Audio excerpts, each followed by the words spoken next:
Ang topic po natin today is about great God and great plan. Kung bakit yan po ang title natin ay sapagkat diyan po magsisimula ang katuparan ng mga pangako ng Diyos sa buhay natin, kasama na ang iyong mga pangarap. Sino rito may pangarap sa buhay? Amen. Lahat po tayo yan.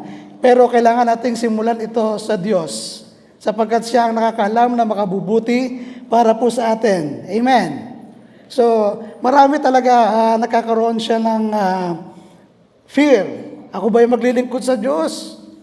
Kapag ako'y naglingkod, hindi na ako makapagtrabaho. Wrong. Yun po ay maling pananaw. Pwede ka nagtatrabaho na naglilingkod sa Diyos. Amen? Sapagkat tayo ay merong great God at great ang plano niya sa atin. Amen. Bawat isa sa atin may pangarap sa buhay. Bata pa tayo, tinatanong na tayo ng mga magulang natin, di ba? Ng mga ate natin, ng kuya. Sabi niya, ano gusto mo paglaki? Di ba? Sa school. Di ba? Pinagagawa pa nga tayo ito, isusulat mo sa papel, ano gusto mo paglaki? Gusto ko pa maging volcanologist. Ayun, ang lumaki, vulcanizer. Marami po, kasi kapag tayo po may pangarap sa buhay na hindi naka-align sa Diyos, ay hindi yun ang magagawa natin. Marami tayong susubukang bagay na tayo hirap na hirap bago natin makuha. Yung pala 3 steps lang, ando na kagad tayo. Kaya bang gawin yun ng Diyos? Kaya. Naniniwala ba tayo na makapangyarihan ang ating Diyos? O parang napakahina. Naniniwala ba tayo na buhay ang Diyos? Yan! O, wala po na isa dito ang walang pangarap sa buhay. Ang taong walang pangarap, kahit saan, pahapay-hapay. Nakakita ba kayo ng taong ganito? Walang direksyon ng buhay, bahala na bukas, di ba? Kung ano-ano mga ginagawa. Sa Jeremiah chapter 29, verse 11, sabi po dyan, sapagkat nalalaman ko ang aking mga panukala sa inyo, sabi ng Panginoon. Mga panukala para sa ikabubuti at hindi sa ikasasama. Pag sinabing nalalaman, meron bang mamimiss ang Panginoon? Alam niya ba ang every details of our life? Alam niya ba kung ano yung mga gusto natin, hangarin natin sa ating buhay? Kaya dyan sa mga likod. Pag sinabi ng Lord na nalalaman ko, He knows what is best for us. Kasi siya ang lumikha sa atin. Hindi natin nilikha ang ating sarili. Marami talaga nagsisikap na maging, hindi naman masama, na isipin mo na maging maganda ang future mo, pero kinakailangan ito naka-align sa Diyos. Ang sabi diyan ng Panginoon, itong panukalang ito ay para sa inyo, mga panukala para sa ikabubuti at hindi sa ikasasama, upang bigyan kayo ng kinabukasan. Lahat tayo merong bright future. Yan ang plano ng Diyos sa atin. Kung ikaw man ay merong pangarap sa buhay, lalo na ang Diyos. Ang gusto niya, maging bright ang ating future and hope. Bibigyan niya tayo ng pag-asa. Hindi tayo mawalan ng pag-asa. Amen? Your ability to dream is a God-given gift. Yan ang kaibahan natin sa hayop. Di ba? Ang hayop cannot imagine the future. So, yun ang medyo mataas tayo doon sapagkat tayo inilikha in the image of God. Binigyan tayo ng Diyos ng kakayahan to see the past. And that's called memory. Di ba? Naalala mo yung mga nakalipas. Naalala mo yung mga nakaraan. Yan ay nandirito pa rin sa ating isipan. Kahit ng mga bata ka pa, maikukwento mo pa rin. Yung abilidad na yun ay buhay sa Diyos. And to visualize or imagine the future, and that's called dreaming. Di ba? Gusto mo, nakikita mo ito magiging ikaw paglaki mo. Nothing happens without a dream. Everything you see, lahat na nakikita natin, yung mga piece of art, yung mga architecture, yung mga design ng building, ng bahay.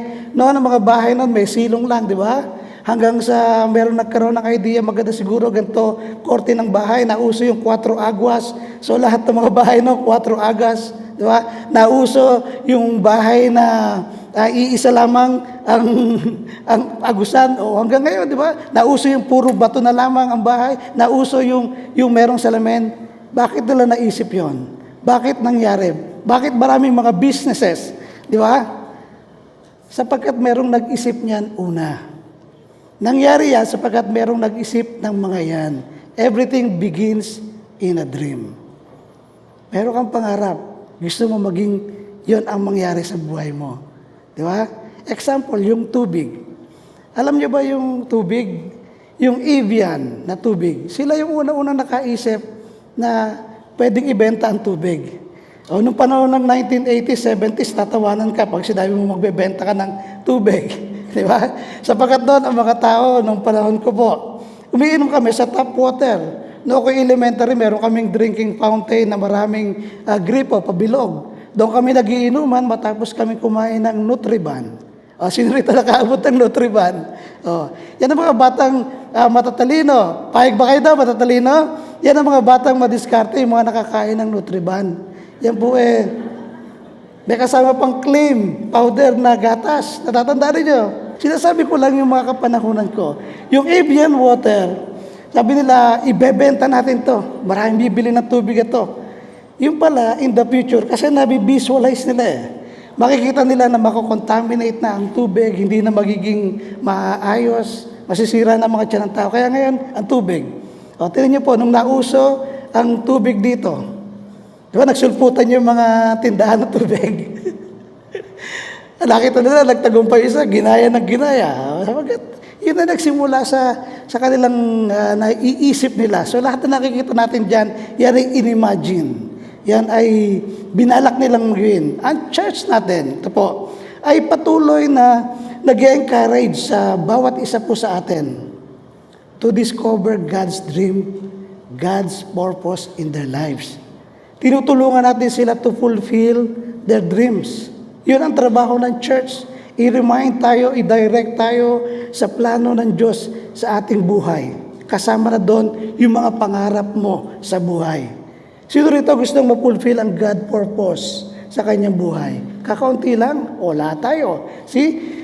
Ito po ang aming nadiskubre. Ano po? For every person na nabuksan, nakaunawa sa kalooban ng Diyos, 9 out of 10 doon, they are afraid to get started.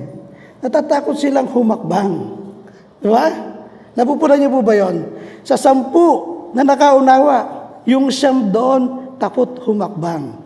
Yung mga nakapagdudulot sa atin ng takot to go after our dream, ito'y tinatawag ng mga giants in our way, in our pathway, o higante doon sa ating daraanan.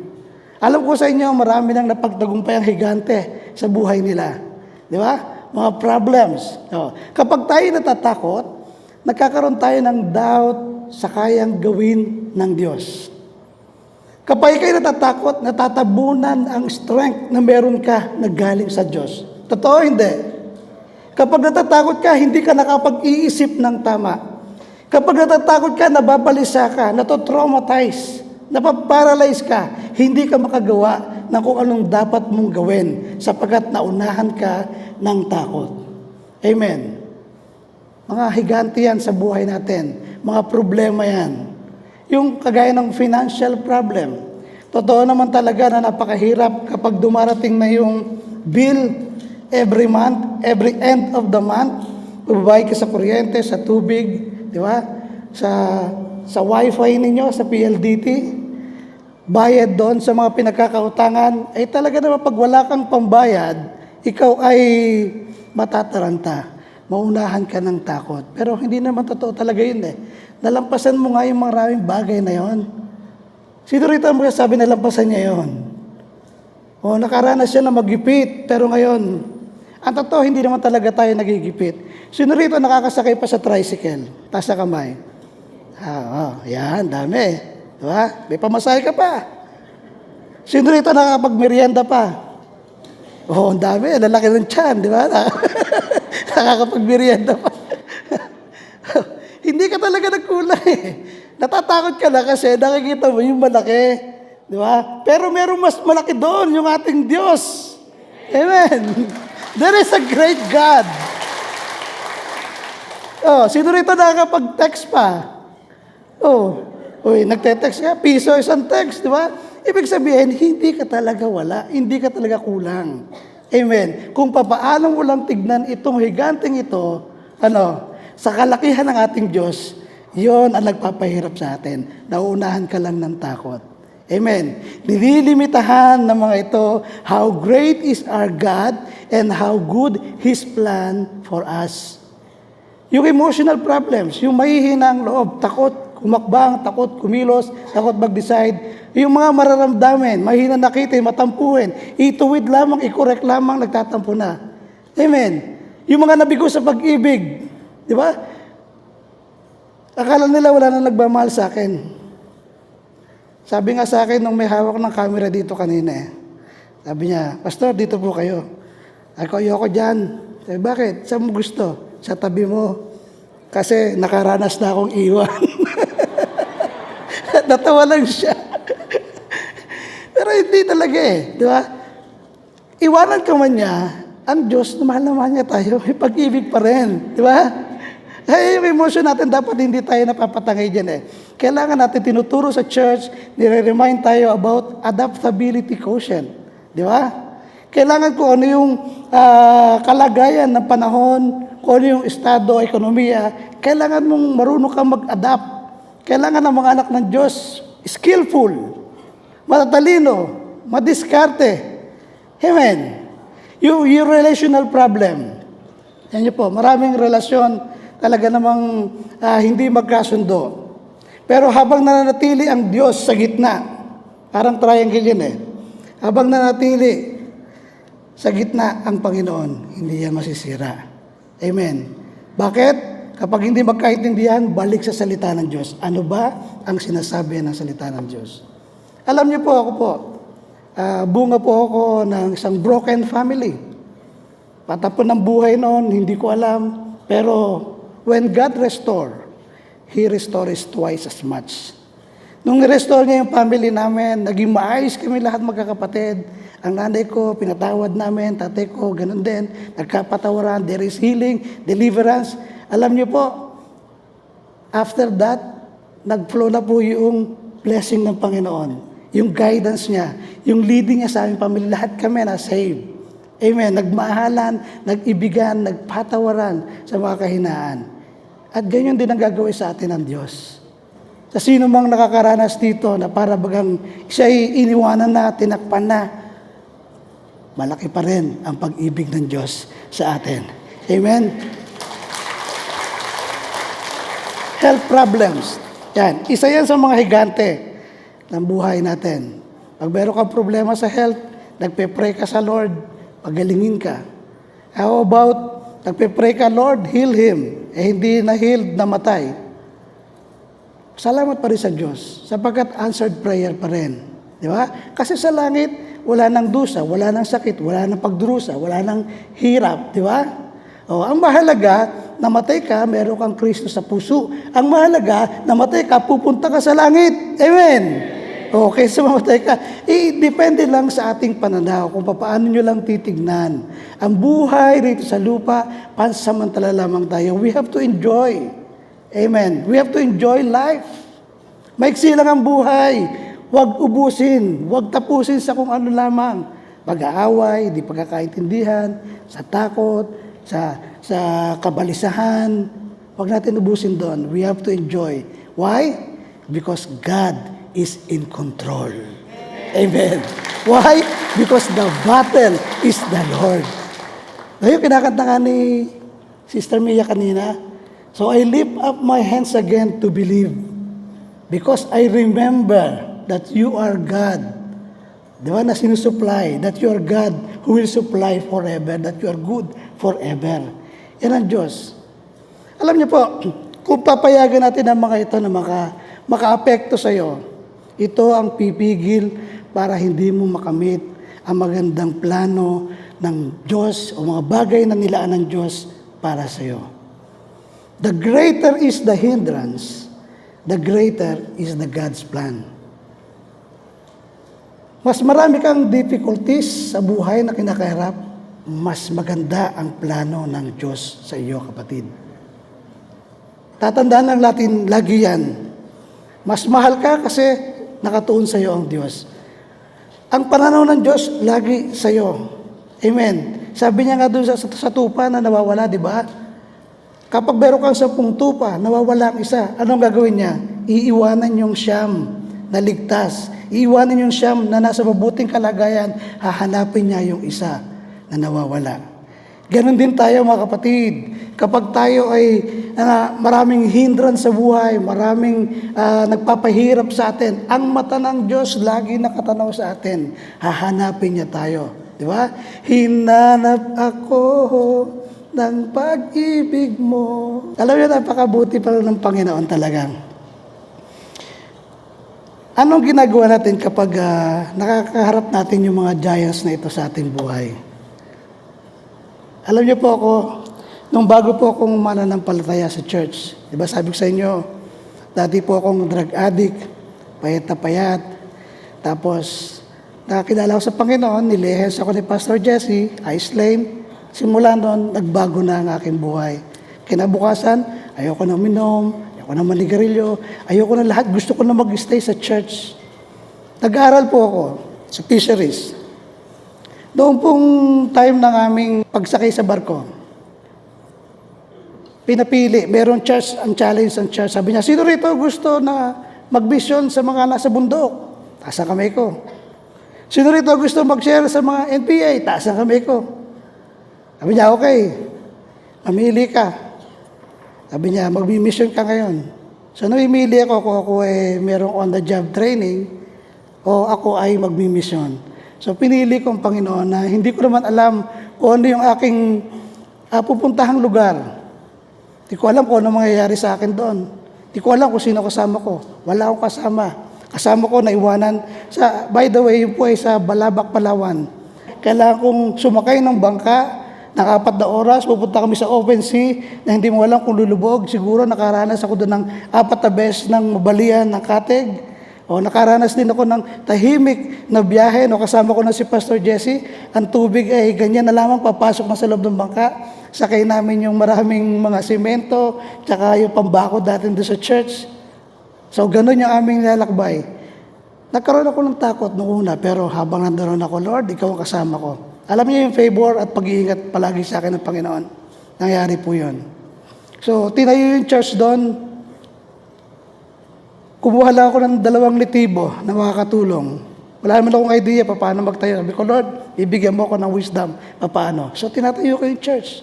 Natayo natin yung church sa pagkalaki-laki doon. Siguro, 6 na buwan, nagpupukpok, naglalagari ako doon. Tapos yung kasama ko, dahil doon sa lugar na yun, maraming witchcraft. So, wini-witchcraft niya ako habang ako'y nandoon sa taas na mahulog ako. Pero hindi ako nahuhulog. Nung siya inutusan ko, sabi ko, halika rito, dala ka ng pako. Pagpanik niya sa taas, siya ang nahulog. Nag-grass cutter siya. Talagang pinipilit niya na itapat sa akin para tumasik daw yung bato, tamaan ako.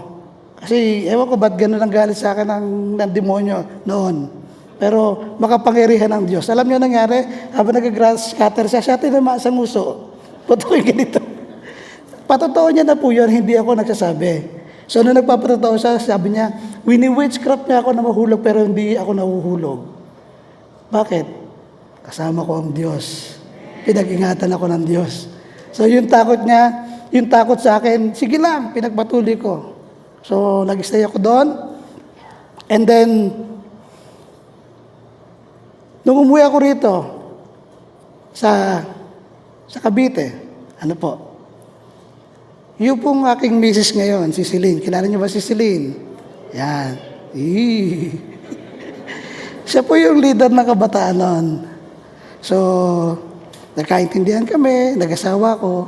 So, ngayon, siyempre, pag nasa church ka, ang tingin ng mga tao sa'yo, pastor, walang pera. Totoo hindi? Ang church, walang pera. Totoo hindi? So, dinadaon ako noon, asawa niya, pastor, minamalit, bata-baing baboy daw. So, nagpe-pray ako sa Lord, Lord, bakit po ganito? Patunayan po ninyo, Panginoon, ako po yung lingkod nyo, naniniwala ako na merong magandang plano para sa akin. So, I pray.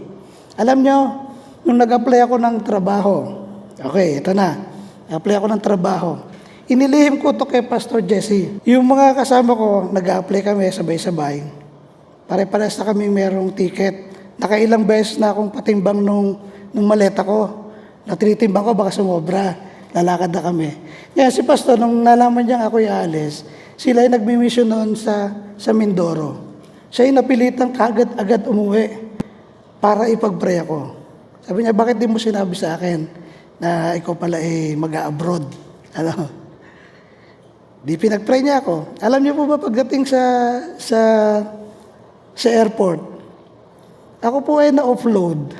Ay sinabi sa akin nung ay sir, hindi po kayo makakaalis ngayon kasi wala pong accommodation para sa inyo doon sa pupuntahan ninyo. So yung mga kasama nating nasa church noon, sila tuwan-tuwa kasi alis. Tila ninyo yung feelings, pakiramdam, na ikaw ay ilang beses na nagtimbang, nakita na ng kapitbahay ninyo, aalis ka. Di ba? Araw-araw, kinukuha ko yung timbangan doon sa kapitbahay namin. Patimbang nga, baka sumasobra. Tapos makikita nila, hindi ka aalis, babalik ka. Sumakay ka na ng jeep, inahatid ka, tapos pagbalik, kasama ka pa rin. Anong sabi ko, Panginoon, bakit po gano'n? Diyak ako naiyak. Hanggang sa, meron tayong kapatiran dito. Asawa yun ni Nanay Nena. So meron siyang kasama na safety engineer sa trabaho. So kakwarto niya to. Sabi niya, meron akong sa church Ito, magagamit natin dito to para mag-share. Sabi niya, sige, bigay mo yung niya sa akin. So binigay yung resume ko sa kanya, hindi ko rin alam yung trabaho papasukin ko. Yun nga po pala. Ako po ay walang experience sa trabaho. Wala po akong mataas sa pinag-aralan. Hindi po ako nakakasubok ng kahit anong trabaho sa pabrika, kahit ano hindi. Wala po. So ang unang in-applyan ko nga po pala, scaffolder. Alam niyo po yung scaffolder?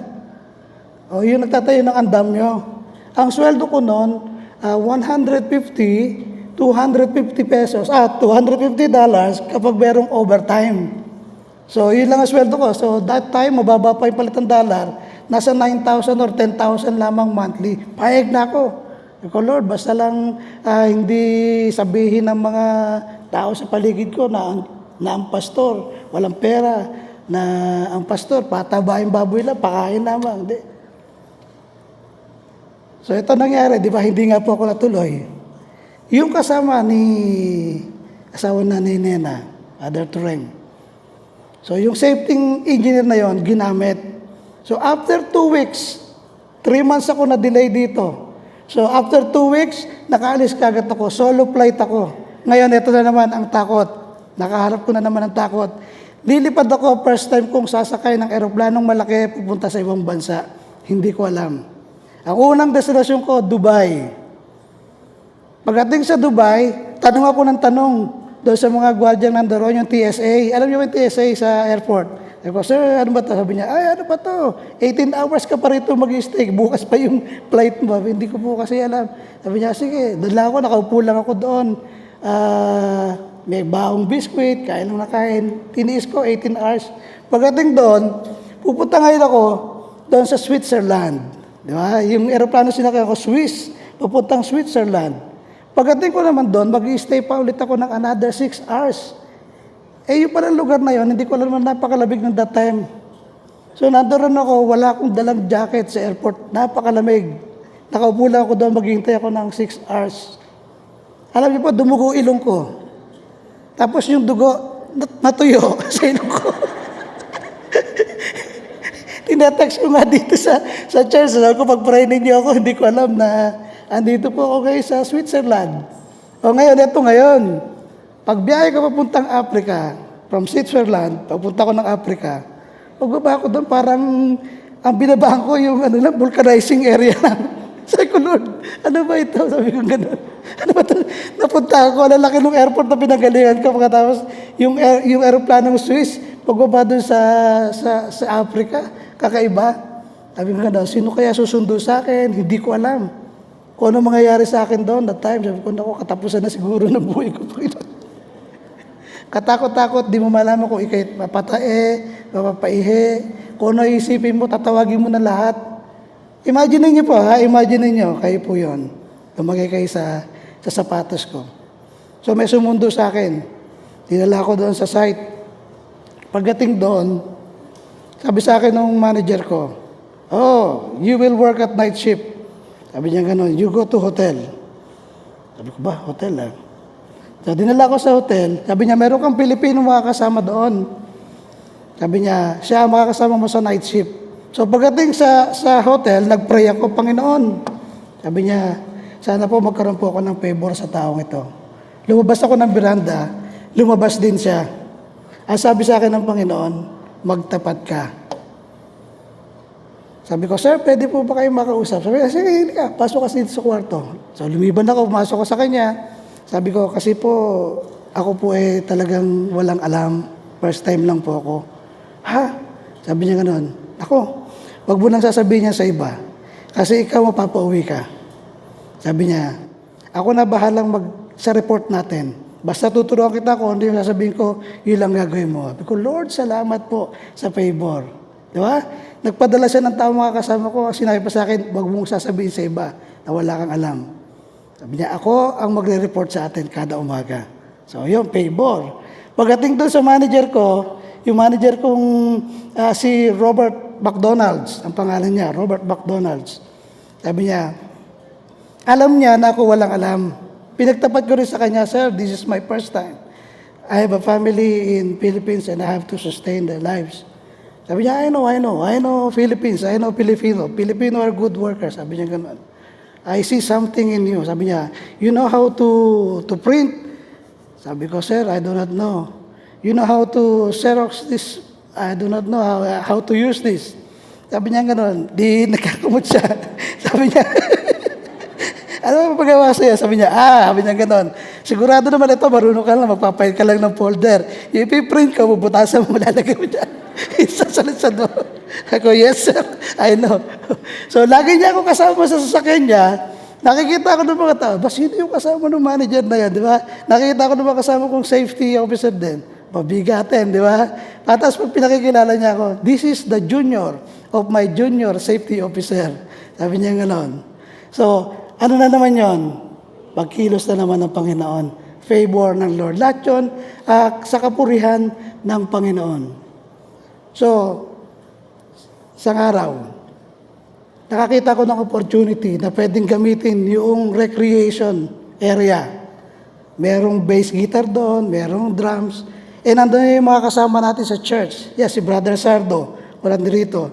Sila Brother Ian, that time. Nagpaalam ako sa manager ko, "Boss," sabi niya, "I will ask permission. I want to stay in that accommodation." Sabi niya, "Are you sure?" Sabi niya gano'n. "Crowded na yung area ngayon. Ikaw sa hotel, hinahatid ka pa. Are you sure? Sasama ka sa maramihan?" "Yes, sir." Sabi niya gano'n, "Because I want to attend the worship service." Meron kasing worship service eh. So, sabi niya, "Okay." Sabi niya, "If that is God's willing," sabi niya gano'n, "the world needs you." Sabi niya sa akin gano'n. So, meron kaming gawain sa accommodation namin, tsaka sa kliyente. Every Sunday, meron din kaming gawain sa recreation room. Alam niya ni Brother Sardo. So, yung palang purpose ng aking pagpunta doon, kung bakit ako hindi natanggap ng scaffolder at tinanggap ako as a safety officer. Yung safety officer, by the way, kung hindi niyo po alam, taga-sita lamang yan ng mga nagtatrabaho. Di ba? Sinisita mo yung walang safety glass, walang helmet, yung safety shoes, walang gloves pag nagtatrabaho, yung mga permit nila. So, i-check lang yun lang ang trabaho ko noon. So, yung mga kasama natin dito, na nung kami ay nasa airport, nung sila ay aalis, ang sasaya nila, samantalang ako ay luwaang uuwi, babalik sa bahay. Alam niyo po ba, pagbalik ko doon after 3 months, yung sinuweldo nila ng 3 months, sinuweldo ko lang na 1 buwan. Sabi niya gano'n, "Bakit ba gano'n?" Sabi niya gano'n. Sabi ko, "Wala yes si Lord eh." Tapos sila, mga binabantay ko, naghuhukay. "Oh, sige, hukay." Hukay. So, gano'n ang aking trabaho doon. Sabi ko, yes si Lord napakabuti ng Panginoon. So, nagtiwala lang ako doon sa akbang hanggang sa gumagana yung pakiramdam ko, nawawala na yung takot ko. Nakikita ko na kasi kumikilos ang Panginoon, yung favor niya. Amen. So, natapos trabaho ko doon, umuwi ako rito sa Pilipinas, kailangan ko masustain. Sabi ko, "Lord, gusto ko po magkaroon po ako ng sariling bahay." pinagpipray namin. So, prayer, katakot-takot na prayer, magkaroon ng bahay. Nag-apply ako ng trabaho. Kaya kasama ko si Pastor Sam. Si Pastor Sam, pag kami nag-apply, bababa kami sa Makati, sa isang lugar. Maghapon na yun, naglalakad kami. Lahat ng agency na makita namin, bibigyan namin ng resume. Magpapa-interview kami. So, ganun ang ano namin nun. So, yung dapat yung mga talagang gusto magtrabaho dyan, talagang pag-eager ka, pag-willing ka, mangyayari, tapos pag-pray mo sa Panginoon. Di ba? Amen. Okay, ito ngayon. Nung ako'y nag-a-apply, pinakita ko kay Pastor, ito po yung kontratang binigay sa akin. Halos malaki po yung sweldo ko. Halos triple nung nauna kong sweldo. Sabi niya, okay na yan. Sabi niya gano'n, yearly. Ngayon, sabi ko, pag-pray niyo po ako. Diba, nag-pray si Pastor. Sabi niya, Panginoon, hindi ko po gusto na every 6 months lang na gusto niya. Gusto ko every quarter of the year, uuwi siya. Ako, kontrata na. Nakasakay ako ngayon sa jeep. Habang kami nasa jeep, merong nag-text sa akin. Sabi niya, Sir, nagustuhan po ng kliyente yung inyo pong skill. Sabi niya na, baka gusto niyo pong magpa-interview. Ako ipapunta na doon sa isang agency para isurrender na yung aking passport, magpa-medical. Kasi pasado na po ako doon. Sabi niya, nagkaroon ng conviction sa puso ko, puntahan ko. Alam mo, pagpunta ko doon, ganito lang po ang interview sa akin. Sabi niya sa akin, big body. Sabi niya sa akin gano'n. Hindi po pa yung ganito ko. Sabi ko, bading siguro to. Sabi niya, Sabi niya, tall. Sabi niya gano'n.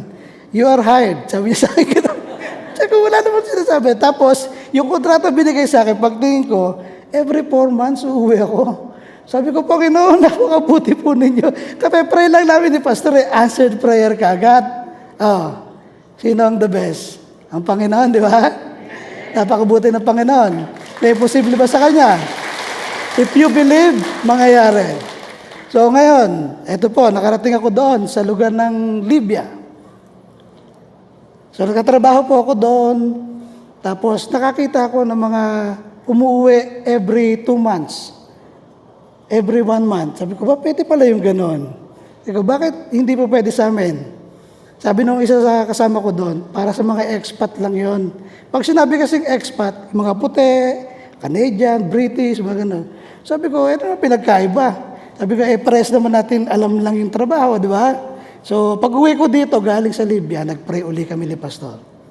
Panginoon, dalahin ko po, i-grant po ninyo yung kahilingan. So, I agree, and I believe by faith, mangyayari na every months uwi ako.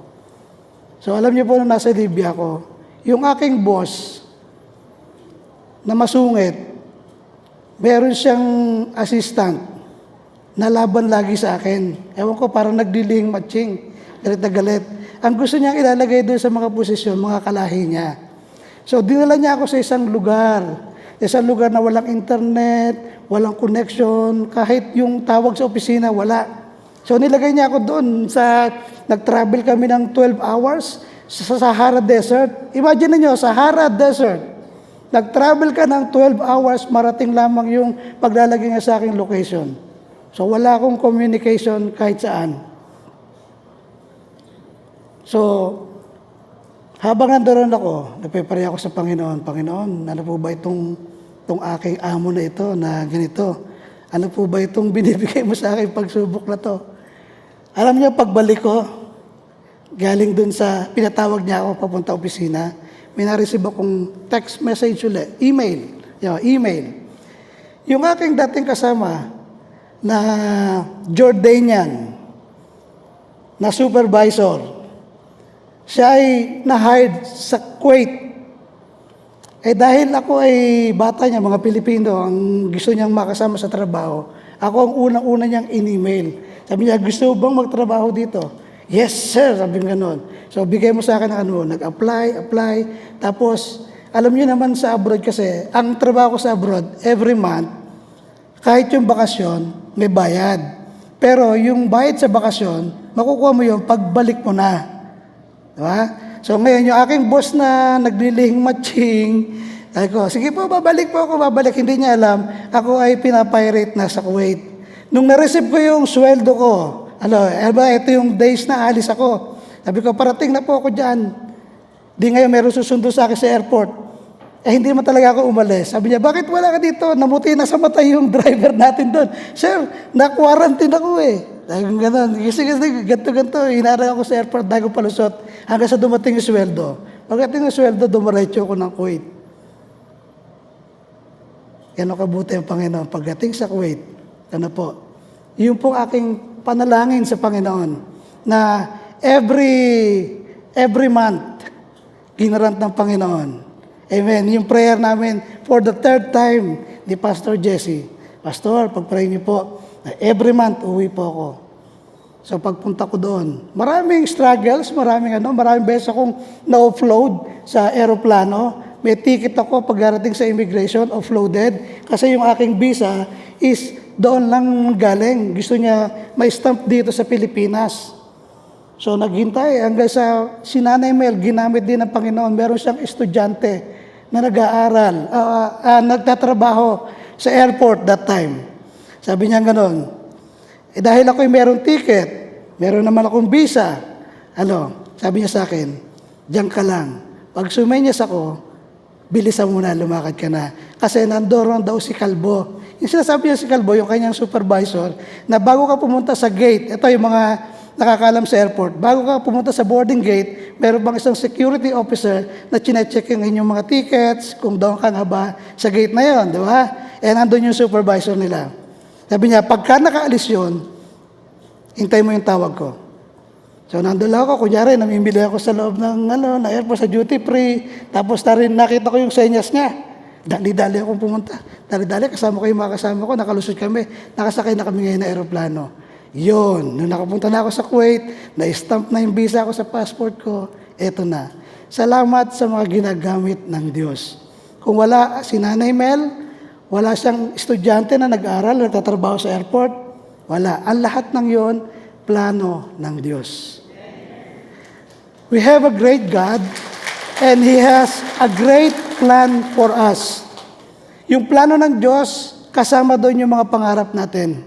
Amen. Along the way, meron talaga mga hindrances. Pero siya ang gumagawa ng paraan. Siya ang nagpapadala ng mga tao. Magkakaroon ka ng favor sa mata ng mga makakasama mo. So, ganyan kumikilos ang Diyos. So, eto ngayon. After 10 years ko nagtatrabaho sa Kuwait, dumating ngayon ang pandemic. Meron akong ticket, March 16 ng gabi, alauna. March 15, nag-lockdown sa airport. Di ba, 4 hours bago ka mag-flight, dapat nandoon ka, di ba? Gabi nila in-announce yung lockdown, 10 o'clock at night. So, natrap ako, naiwan. So, ngayon, hindi na ako nakaalis. Hanggang sa yung driver sanang susundo sa akin, that time, na COVID, 11 days lang namatay. Sabi ko, Panginoon, salamat pa rin po. Kasi kung ako ay natuloy, baka na-COVID din ako doon. Hindi na ako makabalik. So, iniisip ko, gusto ng kumpanya namin gawin ng paraan na makabalik agad ako. Dadaan ako sa Cuba, pupunta ng Amsterdam, babalik ng Kuwait. Sabi ko, sir, wala po akong pang-hotel, wala po akong pang-quarantine ng 14 days kada stopover ko. Hindi, babayaran namin pagdating mo dito. Wala nga po akong pera. Sabi ko gano'n. Iniisip ko kasi, pag nakarating ako doon, mahihirapan na rin makabalik kasi yung kasamang papalit sa akin, baka hindi rin makayanan. Di ba?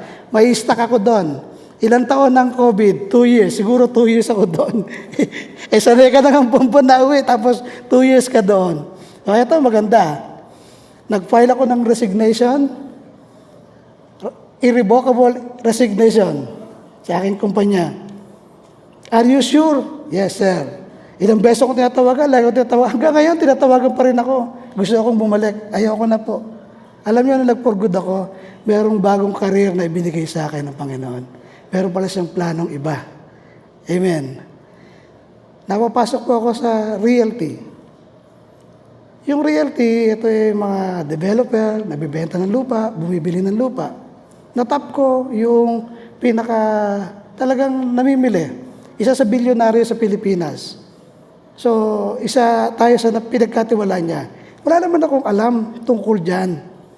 Di ba? Ang alam ko lamang, Pinalalangin mo sa Panginoon, kapag ginawa mo, pag-aralan mong maigi, ipag-pray mo sa Lord, and He will guide you, and He will give you wisdom sa lahat. Amen. So, yun po nangyari. Ito po, binilas tayo ng Panginoon. Habang nagdilingkod ng full-time kay Lord, meron tayong trabaho, na binibless tayo ng Panginoon. So, ganun din po ang mangyayari sa atin. Alam niyo po, lahat po ng narating ko, testimony lang po yan, paliwanag ko lang po, pwedeng mangyari sa bawat isa po yan sa atin, if you believe. Ang lahat ng narating ko po ngayon, at kung ano ang meron ako, bahay, sasakyan, pamilya, karir, na maganda, yan po ay plano niya sa akin, nung una po man siyang lakaran. Pero, marami akong kinaharap, takot, panghusga, pagdududa, dusa, hirap, nakwento na lamang ngayon. So, hindi yun nangyari in the making na pagpiray mo ngayon, kinabukasan ganon. It is a long run. That is 22 years ago, from scratch up to finish. So, ganon. So, meron siyang plano. Imagine mo, merong plano ang Diyos sa'yo, maganda. Kaso, hindi mo pa siya nakikita ngayon. Later on, in the future. Naniniwala ba kayo merong plano sa inyo? Diyos, maganda? Amen. So, mangyayari yun. So, let me read a story sa inyo po about David versus Goliath. Siguro ito, alam na natin to, narinig na natin lahat ito, di ba? Si David, siya yung isang shepherd lamang. Si Goliath, siya yung isang higante, di ba? O, ihalin tulad natin si Goliath sa problema, sa mga balakid, sa mga pangarap mo sa buhay. O, mga balakid, higante ng iyong mga problema. Okay. At yan tulad naman natin si David as a individual believer. Isang pangkaraniwang mananampalataya na kagaya natin. Hindi ito isang kwento na pambata lang. Ito'y kapupulutan po natin ng aral. Maraming aral sa buhay. Dito po sa 1 Samuel, chapter 17, verse 12 to 51. Babasahin ko na lang sa inyo. Storytelling muna ako. Storytelling. Nang panahong iyon, sabi niya, mahina na dahil sa katandaan si Jesse. 8 anak niyang lalaki, si David ang pinakabata. Remember, bago po yan, si Samuel, si Propeta Samuel, pinapunta siya ng Diyos kay Jesse. Sabi niya, meron akong piniling magiging hari ng Israel. So, ang inaharap ni Jesse, yung 7 niyang anak na makikisig, magandang lalaki. Sabi ni Propeta Samuel, meron ko ba bang anak? Kasi wala dyan yung pinili ni Lord. Sabi niya, meron pa. Isang bata, andon nagpapastol. Patawag mo. So pagdating ni David, sabi niya, in-anoint siya. Siya ang magiging hari ng Israel. So, kabataan, shepherd, sabi ng propeta, o lingkod ng Diyos. O yung ganito, may nagsasabi sa yung, pagpapalay ka ng Diyos, ikaw ay magiging ganito. So, maraming hindi naniniwala. Si David, in-anoint siya ni Propeta Samuel bilang magiging hari ng Israel. So, nung panahon yan, nung sila hinahamon ni Goliath, matanda na si Jesse. 8 anak niya lalaki, si David ang pinakabata. Si Eliab, Abinadab at Sama, at 3 pinakamatanda sa kanyang anak, ay nakikipaglabang kasama ni Saul. Samantalang sila'y kasama ni Saul sa pagdigma, si David ay nagparot parito kay Saul at sa Bethlehem para alagaan ang mga tupa ng kanyang ama. Okay, yung Bethlehem, yan po ay nasa southeast. Okay, yung pong digmaan, nasa bali po yan ng Ila. So, parang ganito, Naik, Manila. Yung Naik, itong Bethlehem, ang digmaan nandoon sa Manila. So, si David nagpapabalik-balik sa kampo ng Israel. Yan po yung sabi dyan, nagpaparot parito kay Saul at sa Bethlehem para alagaan ang tupa ng kanyang ama. Noon ay 40 araw nang hinahamon ni Goliath ang mga Israelita. 40 days. Ilabas ang matapang dyan. Di ba? Ilabas ninyo, mandirigma ninyo. At karapin ako. Tingnan po, isang araw, inutusan ni Jesse si David, anak, Dahil mo sa iyo mga kapatid itong binusang trigo at 10 tinapay. Itong 10 keso ay ibigay mo naman doon sa pinakapuno nila. Opo, tatay. Tingnan mo na tuloy ang kalagayan nila at ibalita mo sa akin. Maging marites ka doon. Hindi, kung titignan natin yung istorya, yan po yun. No? Ang 3 anak ni Jesse ay kasama nga ni Saul at ng mga Israelita sa lambak ng Ila at nakikipaglaban sa Pilisteo. Kinabukasan, maagang nagbangon si David. Ipinagbili niya sa iba ang mga tupang inaalagaan at nagpunta sa lugar ng labanan. Taglay ang pagkaing padala ng kanyang ama. Nang dumating siya roon, palakad na ang buong hukbo at hinihiyaw ang kanilang sigaw. Pandigma. Right? Praise the Lord for His mercy endures forever. The Lord is the Lord of all and He is the King of kings. Sigurahin nyo yan. Nagharap na ang mga pangkat ng Israelita at ang mga Pilisteo. Iniwan ni David sa tagapag-ingat ng kagamitan ang kanyang dala at tumuloy siya sa larangan doon sa digmaan upang tingnan ang kanyang mga kapatid. Sabang sila ay nag-uusap, tumayo na naman si Goliath sa unahan ng mga Pilisteo at hinamon uli ang mga Israelita. Narinig ito ni David. Nang makita si Goliath, nagtakbuhan ng mga Israelita sa laki ng takot. Di ba? Hinahamon sila for 40 days. Ilabas ninyo ang inyong pandigma. Iharap sa akin. So, ito na naman yung pagkakataong yun. Narinig na naman ng mga Israelita, si Goliath naghahamon. Natakot sila, nagtakbuhan sila. Diba? Sinabi nila, narito na naman ang humahamon sa atin araw-araw. So, yung problems, hinahamon sila araw-araw. For 40 days, yun ang naririnig nila. Diba? O marami tayong problem sa buhay, diba? Na parang walang solusyon. Na lagi tayong parang sinisil, ino-oppress tayo, hirap na hirap tayo, paano bang ating gagawin? Araw-araw. Yan ang ating kinakaharap. Amen? Yan din yung kanilang kalagayan that time. Sino bang makapatay sa kanya ay gagantimpalaan ng hari. Bibigyan ng kayamanan, ipakakasal sa prinsesa, at ang kanyang sambahayan ay hindi nasaklaw ng sabilitang paglilingkod sa hukbo ng Israel. Itinanong ni David sa mga katabi niya, ano raw ang gagawin ng hari sa sinong mga makapatay sa Pilisteyong iyon para maalis sa kahihiyan ng Israel? At sino ba siyang hahamon? Sabi diyan, sa hukbo ng Diyos na buhay. So makikita niyo diyan, si Haring David is a believer. Si Haring David, kilala niya ang Diyos. Di ba? Naririnig niya araw-araw, hinahamon ng Israel. Sabi niya, sino ba yung Pilisteyong yan? Sa ibang sali, sabi diyan, sino ba yung taong supot na yan? Pag binasa niya sa ibang sali. Na humahamon sa Diyos, sa Diyos ng Israel na ito. Tulad ng narinig mo, sabi diyan, ganoon ang gagawin ng hari sa makapapatay sa Pilisteyong yon, sagot ng mga kausap niya. Narinig pala ni Eliab ang kanilang pag-uusap, yung kapatid niya, at ito'y nagalit kay David. Ano bang ginagawa mo rito? Pagalit niyang tanong. Iilan-ilan na nga lang ating tupa, iiwanan mo pa. Alam ko kung bakit ka na pa rito. Gusto mong maging marites, gusto mong magtolis, gusto mong makita. Sabi diyan hindi ka nasisiyahan na magpastol lang ng tupa, ibig mong manood ng labanan. Sumagot si David.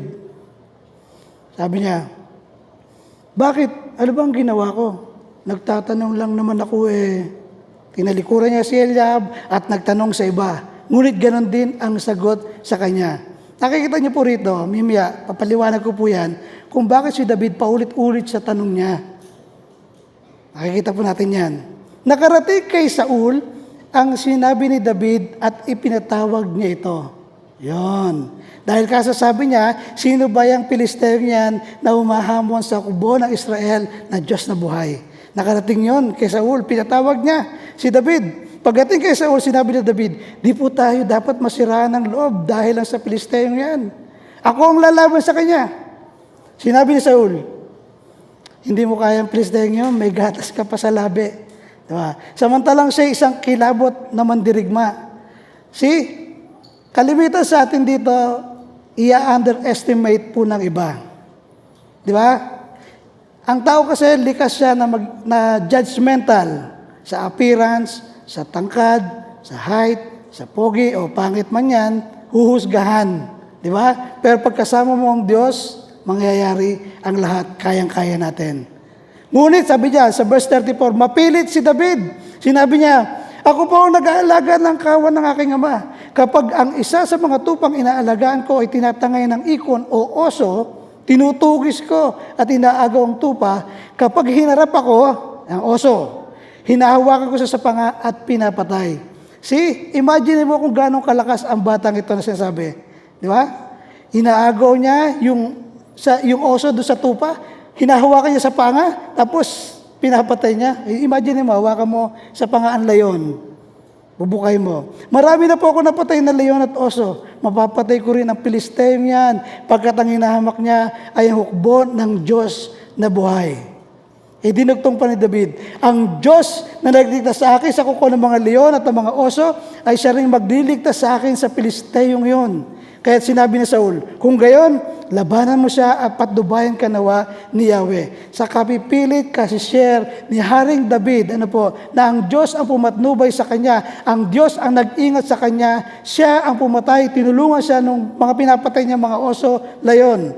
Ngayon, na-encourage itong si Saul, sige, ikaw ang lumaban, patnubayan ka nawa ni Yahweh. At ipinasuot kay David, pinasuot kay David ang kanyang kasuotang pandigma, yung helmet, baluting tanso. Pagkatapos, isinakbat yung kay David yung tabak ni Saul at sinubukang lumakad. Ngunit hindi siya halos makakakbang pagkat hindi siya sanay sa ganoong kasuotan. Kaya sinabi niya kay Saul, hindi ko na po gagamitin ang mga ito. At hinubad niya ang mga nasabing kasuotan. Pagkatapos, dinampot niya ang kanyang tungkod, napulot siya ng 5 makikinis na bato sa sapa, isinilid sa kanyang supot na pampastol at lumakad upang harapin si Goliath. Ito pong batong ito, matagal na po sa akin to. Siguro to mga 8 years na sa akin. Ito ay nakuha ko sa Middle East. So kakaibang bato siya, maliit siya, mabigat. Siguradong pag ito tumama sa noo mo, butas. Didikit din siguro. Para siyang magnet eh. Kaya huwag ka matutulog.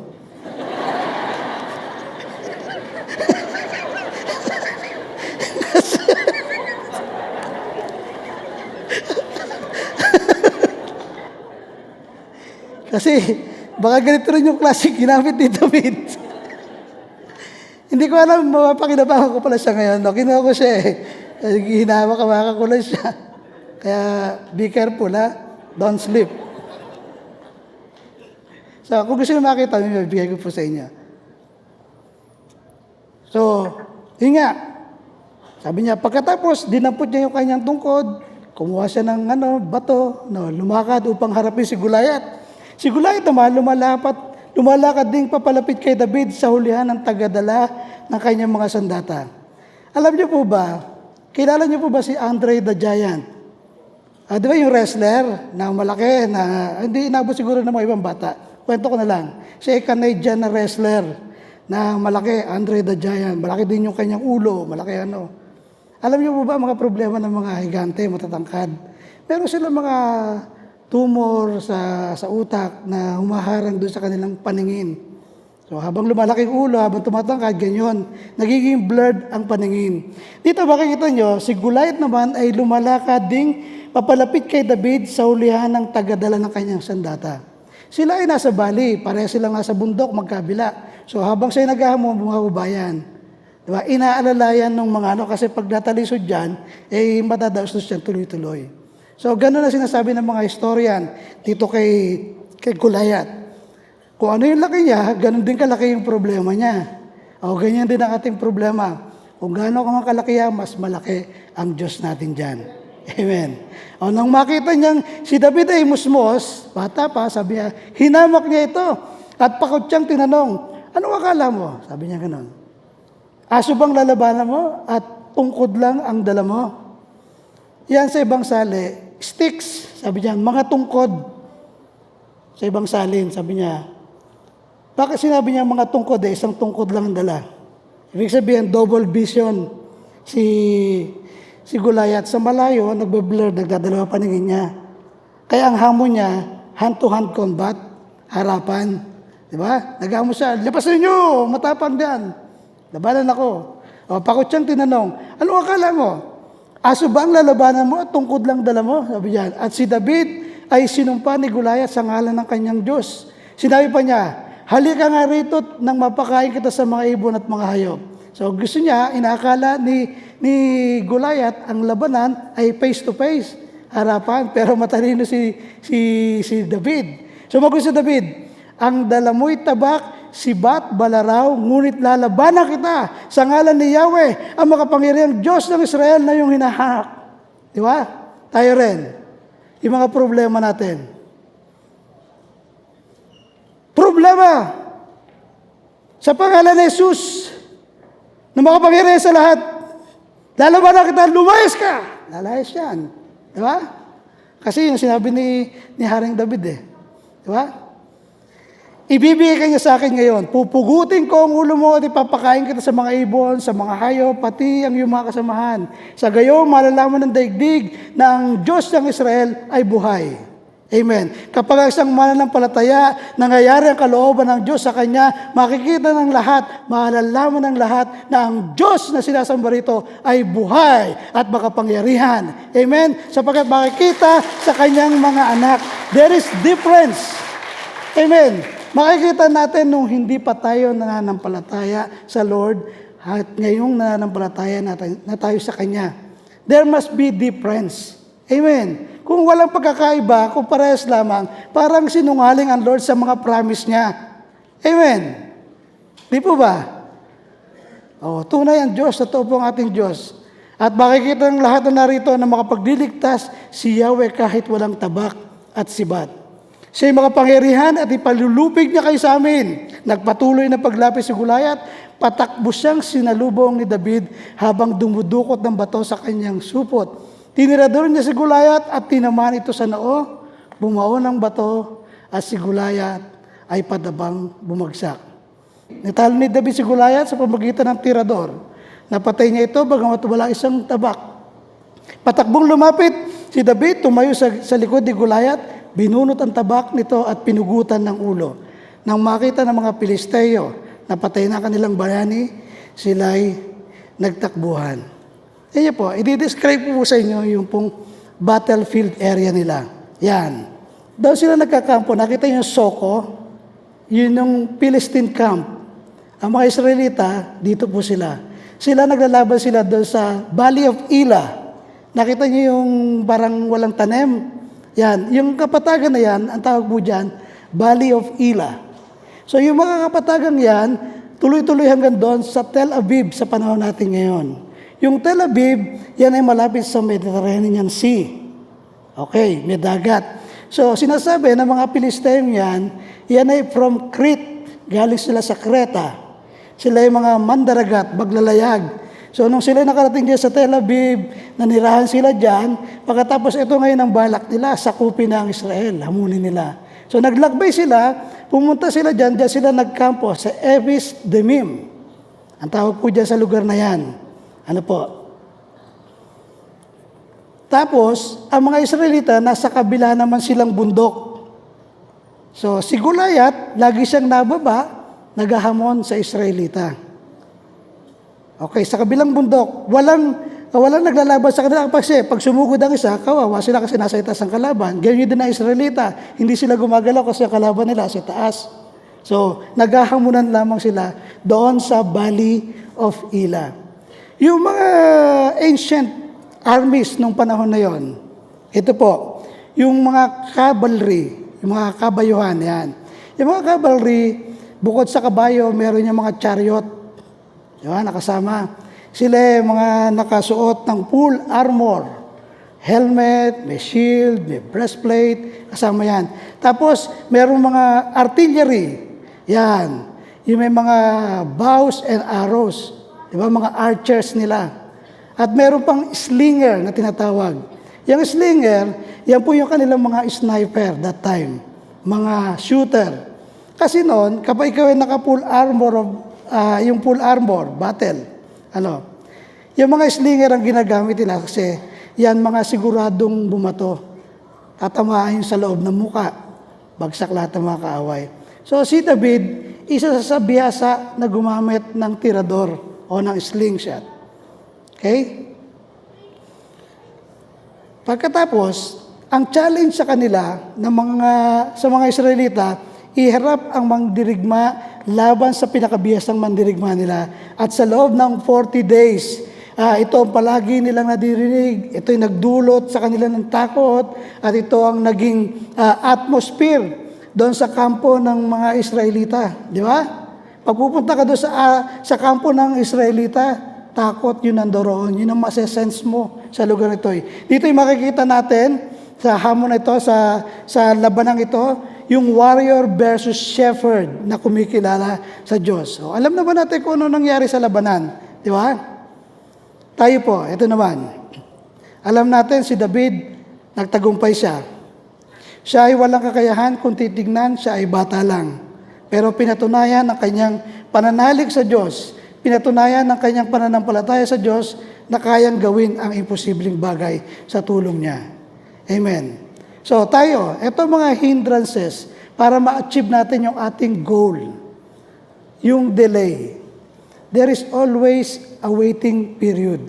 Lagi tayong mayroong taong hahadlang para sa atin, para hindi natin magawa yung plano ng Diyos para sa atin. At malimit ang mga ito ay yung mga mahal natin sa buhay. Example, si David, di ba? Yung kanyang tatay. Di ba? Mga kapatid niya, ayaw siyang papuntahin doon. Bagamat ipinrapisay na siya ang magiging hari. There is always a delay, magdidelay sa atin. Maaring ang pumipigil din sa iyo kung bakit hindi mo magawa ang paniwalaan ang Diyos ang yung edad, age. Bata pa ako, hindi ko kayang gawin niya. Matanda na ako, wala na akong bukas. Diba? O kaya yung lahi, race. O yung trabaho yan para sa mga puti lamang yan. Hindi yan pwede sa mga Pinoy. Pero pinaliwanag ko nga po sa inyo kanina na wala imposible sa Diyos. Yung trabaho na pang puti, ibinigay sa akin. Amen. Yun ay favor po ng Diyos. Pangalaway, discouragement. Nobody thinks you can do it. Sabi doon sa 1 Samuel, di ba? 17, verse 8 to 11, sabi niya, sumigaw si Goliath sa mga Israelita. Bakit pang kailangan pang maglaban tayong lahat? Di ba? Umili na lang kayo ng ilalaban sa akin. Sabi niya, kapag ako'y nanalo, aalipinin niyo kami lahat. Ngunit pag siya naman, ang natalo ko, aalipinin namin kayo. Hinahamon ko kayo mga Israelita. Umili kayo ng ilalaban niyo sa akin. Nang marinig ito ni Saul at ng mga Israelita, nasiraan sila ng loob at natakot. Diba? Discourage. Yung discouragement, pag na-discourage ka, hindi mo na magagawa yung marami pang bagay. Amen. Nakikita rin po dyan, 40 araw hinahamon ni Goliath ang mga Israelita. Diba? Samantalang sila'y nag-uusap, tumayo na naman si Goliath. Diba? Every day. Hinahamon ulit mga Israelita. Narinig ito ni David. Nang makita si Goliath, nagtakbuhan ng mga Israelita sa laki ng takot. Alam niyo po, kung tayo ay matatakot sa hamon ng buhay, lahat naman tayo dito, di ba? Gusto mabuhay. Kung tayo po ay matatakot sa mga hamon ng buhay, mawawalan ka ng pag-asa at matatakot ka. Matatakot kang mamatay. Kung ikaw ay patatangay sa mga taong takot na nasa paligid mo, panghihinaan ka rin ng loob. Di ba? Kapag naririnig mo negative, di mo kaya yan. Panghihinaan ka na rin ng loob eh. Hindi yan mabuti para sa'yo. Huwag yan ang gawin mo. Hindi naman yan ang gusto ng Diyos eh. Di ba? Yung challenge ni Goliath created a climate of fear in Israel and everybody concluded na sila ay matatalo at mamamatay sila. Di ba? Yun ang thinking nila eh. Hindi na nilang matatalo si Goliath. Sigurado sa digmaan sila ay mamamatay at matatalo. So yun ang pumasok sa kanilang isipan. Notice the situation.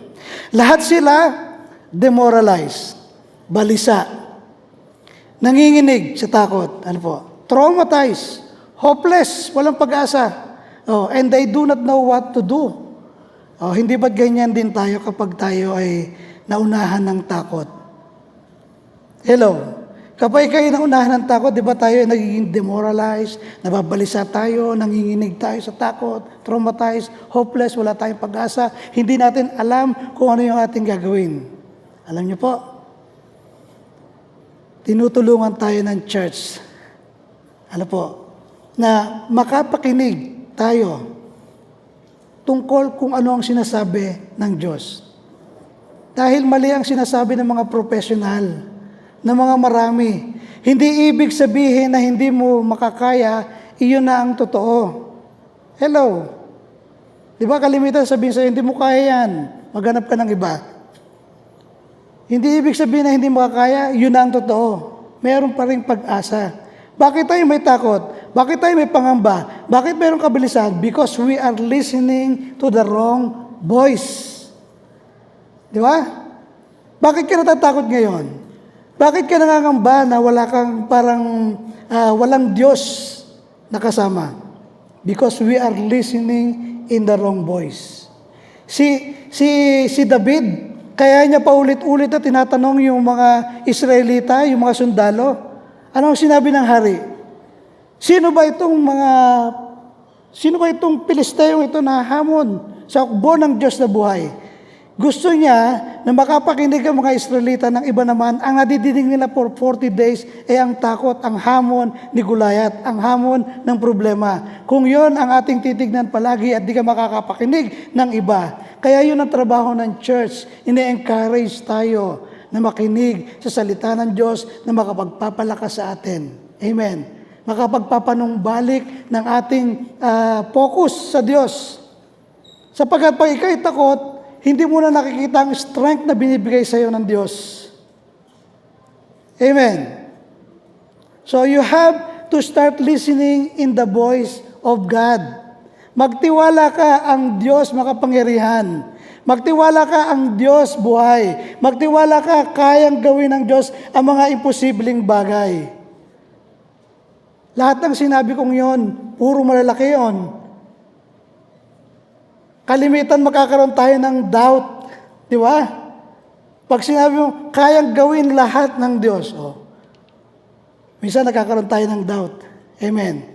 Tingnan niyo po, bakit yung mga hari noon, kailangan nilang lumapit sa mga propeta para sabihin, mananalo ba tayo o hindi? Tayo ay nagpagdigma.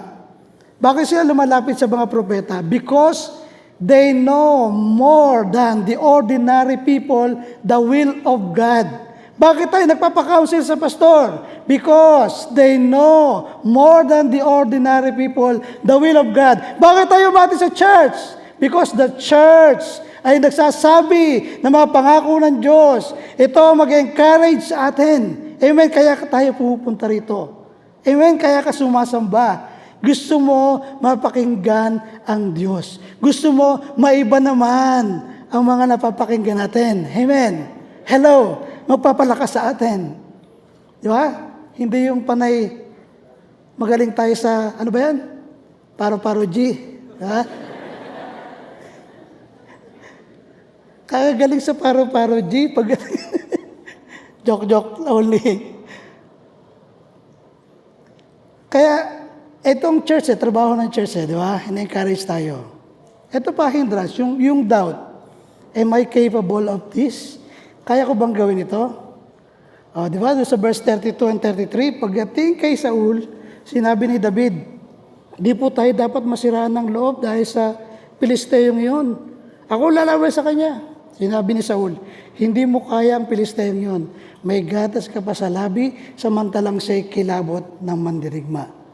Hindi mo kaya ang jablong yun. Sino may sabi? The battle is the Lord. Hindi ako lalaban, ang Diyos ang lalaban. If God is for us, who will be against us? Amen? Kinakanta natin kanina, di ba?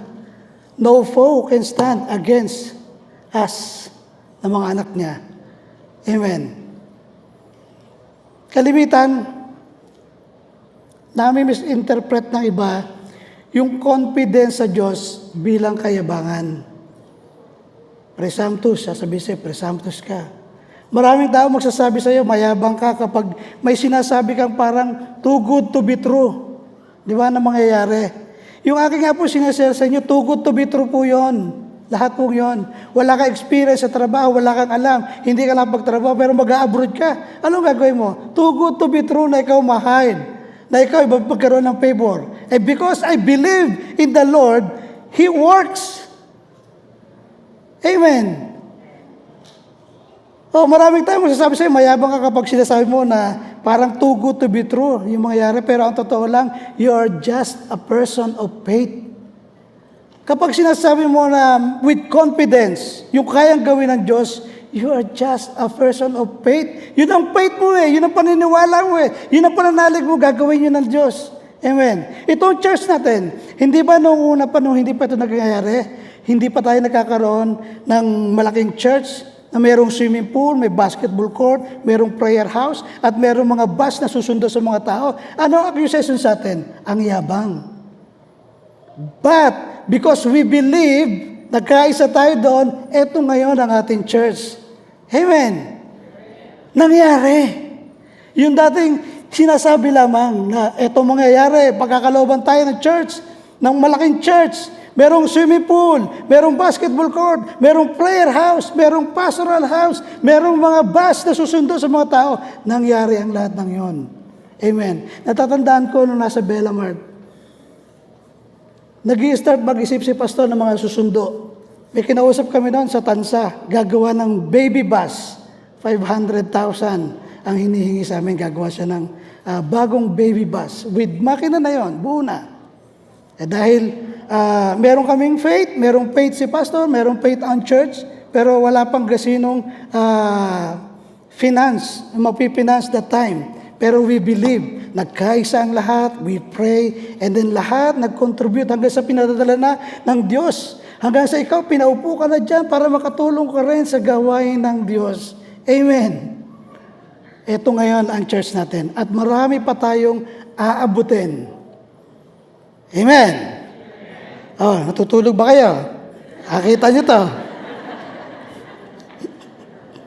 Ding! Ang bato. Matutulog. Malapit tayo matapos. Ito yung mga keys para tayo maging successful. Remember how God helped you in the past. Di ba sabi ni David, marami na po akong napatay na leon at oso. Mapapatay ko rin ang Pilisteo ngayon pagkat hinahamak niya ang hukbo ng Diyos na buhay. Di ba yung kinukwento niya mga nakaraan na yan eh. So remember how God helped you. Idinugtog pa ni David, ang Diyos na nagligtas sa akin sa kuko ng mga leon at ng mga oso, siya rin magliligtas sa akin sa Pilisteo yan kapa. Kaya't sinabi ni Saul, kung gayon, labanan mo siya, patnubayan ka nawa ni Yahweh. Okay, alalahanin natin yung ating nakaraan.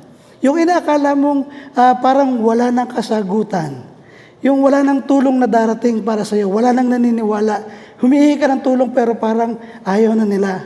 Pero nalampasan mo ang lahat ng yon. Sino rito mayroong mga testimony ganon? Di ba? Dati, hirap na hirap ka, pinagpipili mo sa Lord, pero nalampasan mo na siya ngayon. Remember how God helped you in the past. Alalahanin pa natin yun. Ikaw ay pinatnubayan, binigyan ka ng lakas ng Diyos, at eto ka ngayon, nalampasan natin ang mga higante ng buhay natin. Ngayon ka pa ba naman matatakot? No, na alam mo na we have a great God and a great plan for you. Dahil ang Diyos, hindi siya nagbabago. Tingin po kayo sa akin. Dahil ang Diyos, hindi siya nagbabago.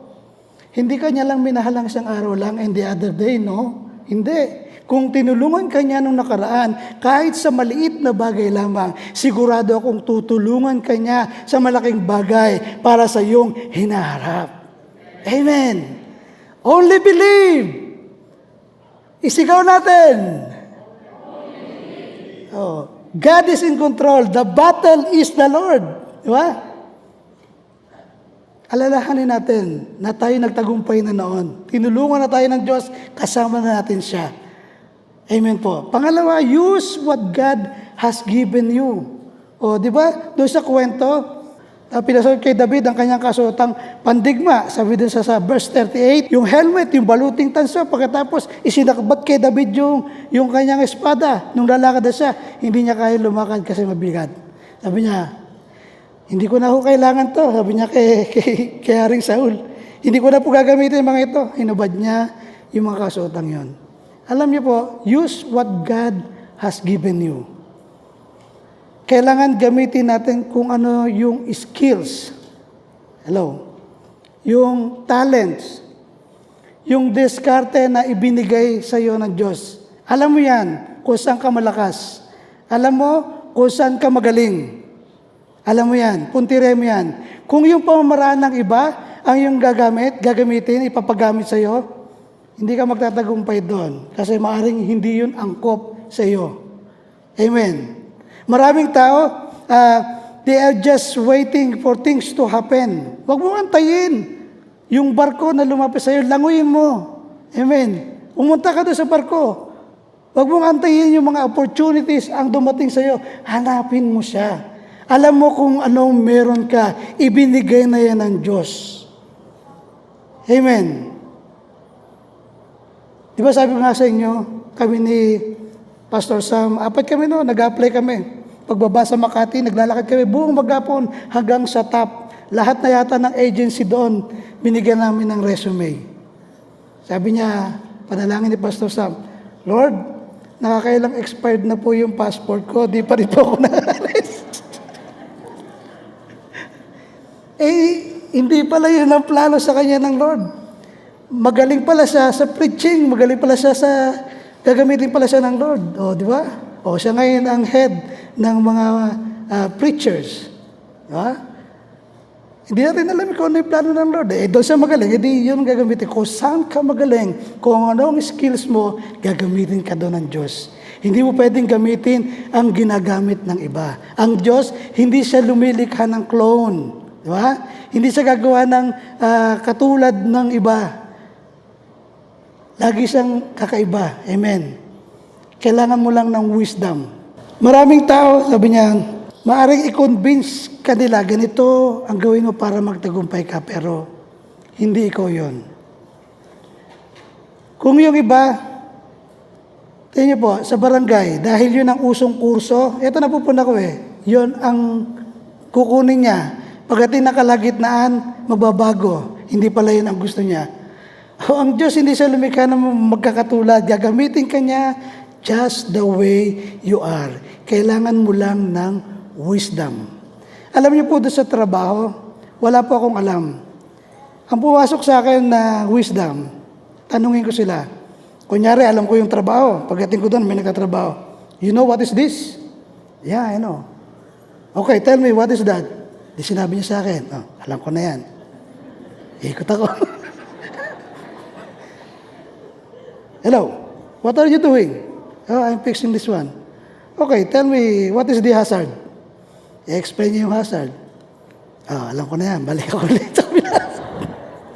Hanggang sa nakabisado ko na sa lahat, alam ko na ngayon kung paano sila sisitahin, di ba? Kailangan mo lang ng wisdom. Lahat naman tayo mayroong wisdom. Tingnan si Haring David. Napakatalino ni Haring David. Nung siya hinahunting ni Saul para patayin, ano ginawa niya? Nagbaliw-baliwan siya di ba? Yun sa panahon natin ngayon, tinatawag yun na pinagbabawal na technique. Nagbaliw-baliwan, tuloy yung laway, di ba? Para lang wag siya, wag mo na niya, baliw na yan, wag na natin pulihin yan. Napakatalino. Tayo rin, lahat tayo matalino. Amen. Meron kang angking talino na ikaw lang makakagawa. Amen po. Yung iba, yun po, napakadaming tinapos pero nahihirapang makita yung opportunities na ibinigay sa kanila ng Diyos. Why? Because sa dami ng alam nila, ayaw nilang mag-start doon sa maliit. Ang gusto kagad nila doon sa malaki kagad. Hindi nilang maibaba yung kanilang standard. Diba? Walang pangarap na nangyari ng kaagad ng kinabukasan. There is always a process. Remember this. There is always a process. Walang pangarap na nangyari kinabukasan agad. Boom! Ito na. Wrong. Yun ang problema. The greater the hindrance is, the greater is God's plan. Tatandaan nyo palagi yan. Assignment nyo po yan. The greater is the hindrance, the greater is God's plan. Sa Ecclesiastes, chapter 11, verse 4. Sabi dyan, if you wait for a perfect conditions, you will never get anything done. Ang naghihintay sa pagtigil ng hangin ay di kailanman makapaggasik ng kanyang binhi. At ang nag-aalala sa patak ng ulan ay hindi makapag-aani. Kailangan nating ihakbang, hanapin natin yun eh. Ito pa, pangatlo.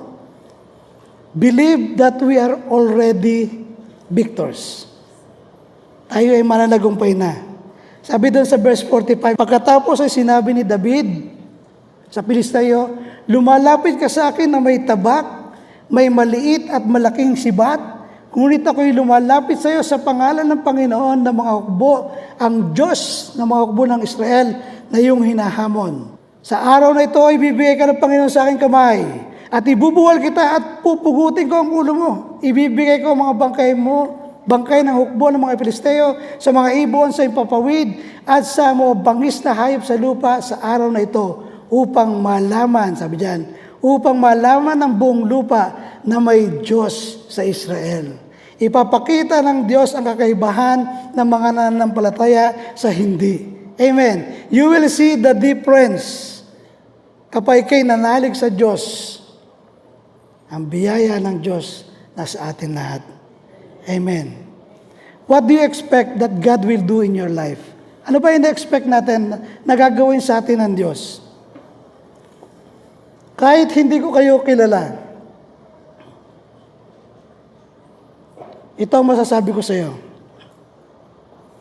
God is doing exactly what you expect Him to do. Gagawin ng Diyos eksakto kung ano man yung ina-expect mo na gagawin niya. Walang labis, walang kulang. Alam niyo po, every time kapag kumilos ang Diyos at gumawa ng himala dito sa lupa, it is because somebody believe. Ang sikreto lamang, believe. Maniwala ka, gagawin niya ng Diyos. Kung ikaw ay maniniwalang kayang gawin niya ng Diyos, ito'y mangyayari. Sabi sa Bible, the Bible says, according to your faith, let it be done unto you. Di ba? The Bible says, the just shall live by faith. Sa Romans 1:17. Tingnan niyo po ako. Tingnan kayo sa akin. Ang banal-banal ko. Totoo po. Not just because of what I did or what I did not do. Because of my belief on Him makes me holy. Amen. Wala namang ni isang karapat-dapat sa atin dito. Dahil lang sa ating pananalig sa Diyos, kaya yung righteousness niya ang ibinibigay sa atin. Sa mata ng langit, you are righteous in the eyes of God. So you have to believe. Kaya sabi doon, the just shall live by faith. But without faith, it is impossible to please God. In Hebrews 11, di ba? Whatever is not of faith, it is sin. Sinabi rin sa salita ng Diyos. Alam mo, ikaw ang pipili kung gaano kalaki ang gusto mong gawin ng Diyos sa iyo. Ito'y nakabase kung gaano mo siya pinagtitiwalaan. Amen? Okay, gaano kalaki ang gusto mo? Ito'y nakabase kung gaano mo siya pinagtitiwalaan. Dito po ako magtatapos. Ito lang mapapamana ko sa inyo. Dito sa Revelation chapter 3, verse 8. Sabi po diyan, nalalaman ko ang iyong mga gawa. Alam kong kakaunti ang kakayahan mo. Ngunit sinunod mo ang aking turo at naging tapat ka sa akin. Okay, alam ng Lord. Di ba? Yung ating mga gawa, alam ng Lord. Good or bad, alam yan ng Lord. Alam niyo din, nakakaunti lang yung ating kakayahan. Limited lang tayo, di ba? Ngunit, ang sabi diyan, ngunit sinunod mo ang aking turo at naging tapat ka sa akin. If you follow God's laws at naging faithful tayo sa Kanya. Sabi diyan, kaya't binuksan ko ang isang pinto sa harapan mo at walang sino mang makapagsasara nito. There is always opportunity na nakaabang sa atin. Merong pinto ang bukas. Hello. Kapatid, ang sabi diyan, isang pinto na nakabukas sa iyong harapan. Kung papipiliin kita ng pinto, ano ang iyong pipiliin? Una, pintuan ng kasaganahan. Pangalawa, o pintuan ng paglilingkod. Alin dyan ang pipiliin natin? One or two? Sino nagsasabing one? Sino nagsasabing two? Sino nagsasabing hindi ko alam? Alam niyo ba, si Haring Solomon, naghinip siya, pinapili rin siya ng Diyos. Ano pipiliin mo? Sabi niya, kayamanan at matalo mo itong mga kaaway? Sabi niya, Lord, bigyan mo po ako ng wisdom. Sabi niya, dahil lang hiniling mo ay wisdom, pagkakalob ko ito sa iyo, kasama ng kasaganahan ng kayamanan. Kapag ang pinili mo ay paglilingkod sa Diyos, kasama niyan ang kasaganahan. Sapagkat ang pintuan ng paglilingkod ay maraming pintuan sa loob na bukas. Amen. Pintuan ng kabanalan, pintuan ng paglilingkod sa Diyos, pintuan ng pagpapala, pintuan ng maraming klaseng pintuan kung anong gusto mong pasukin. Pagkakalob sa atin yan lahat ng Lord. Sabi sa Isaiah 43 verse 19, narito at masdan, ang nagawa ko isang bagong bagay na hanggang ngayon di mo namamasdan. Hanggang ngayon ay di mo namamasdan. Nanineglect natin itong bagay na ito. Inihanda na ito sa atin ng Diyos. Masdan, sabi dyan, ang nagawa ko isang bagong bagay na hanggang ngayon di mo namamasdan. Ako'y magbubukas, sabi diyan, ng isang landasin sa gitna ng ilang disyerto. Maging ang disyerto ay patutubigan. Alam niyo po ba sa disyerto, nung umulan, bumaha. Nakanta ko noon God will make a way, sabi sa akin nung Canadian. Sabi niya, tumahimik ka. Do you see what happened? Doon sa kanta kasi may part doon na, rivers in the desert, will I see? Doon na yung bus namin halos mapuno na, kalahati na ng bus. Disyerto yun. Kayang gawin ng Diyos kahit disyerto, babaha. Kahit buhangin, bumabaha. Amen? Sabi diyan, narito, masdan mo. Ang nagawa ko isang bagay na hindi mo namamasdan hanggang ngayon. So nanineglect natin itong bagay na ito. Siya'y magbubukas ng isang landasin sa gitna ng ilang, maging ang disyerto ay patutubigan. Kahit mga imposibleng bagay, gagawin niya sa iyo. Amen? Kahit doon sa ilang, sasamahan ka ng Diyos. Kung ano man ang problema mo, laging mayroong solusyon dyan ang Diyos. Mahal na mahal tayo ng Diyos. Amen? Kung yung ating past, yung nakalipas, medyo lumayo tayo sa Diyos, o na-sidetrack tayo, o kung nakagawa ka man ng mga kasalanan, balik ka lang. Hinihintay lang tayo ng Diyos.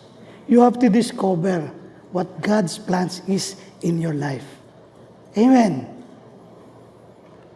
Alam niyo po, merong dalawang farmers na nagpe-pray, Lord, sana po umulan. Yung isang farmers, inihanda niya yung kanyang bukirin. Yung isa, hindi. Sa palagay ninyo, sino ang tutugunin ng panalangin? Yung naganda ng kanyang bukid o yung hindi? O simple lang, logic, di ba yung naganda? O, ihanda din natin ang ating sarili sa paglilingkod sa Diyos upang matupad ang magandang plano niya sa iyo kasama ng mga pangarap natin sa buhay. Amen. Ihanda natin ang ating sarili sa paglilingkod. That is the challenge. Lahat na lang iniisip mo, kayang idagdag yan ng Lord. Seek first the kingdom of God and His righteousness and all these things. All. Isipin mo lang kung ano yung gusto mo. And all these things shall be added unto you. But you have to seek first the kingdom of God. Amen? Ihanda natin ang ating sarili sa paglilingkod sa Diyos upang matupad ng Diyos yung magandang plano niya para sa atin.